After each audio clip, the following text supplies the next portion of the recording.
मेळघाटच्या निसर्गरम्य वातावरणात समृद्ध वनवैभव आणि आदिम संस्कृतीचं दर्शन घडवणारा नरनाळा महोत्सव 13 वर्षांनंतर पुन्हा आयोजित केला जातोय। हा महोत्सव 30 जानेवारी ते 1 फेब्रुवारी दरम्यान होणार असून निसर्ग संवर्धनाचा संदेश देणारे विविध सांस्कृतिक व पर्यटन उपक्रम राबवण्यात येणार असल्याची माहिती जिल्हाधिकारी वर्षा मीना यांनी दिली।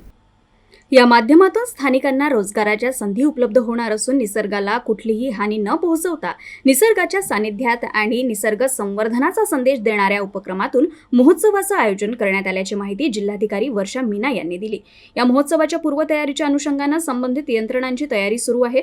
पर्यटक, निसर्गमित्र आणि वनप्रेमींच्या जिव्हाळ्याचा विषय असलेल्या नरनाळा पर्यटन महोत्सव 13 वर्षांनंतर पुन्हा आयोजित करण्यात येतोय।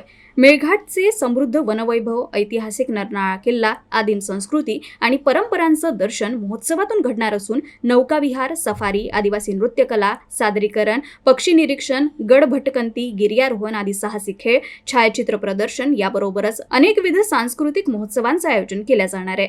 निसर्ग संवर्धनाचं महत्त्व विविध उपक्रमातून अधोरेखित होणार आहे।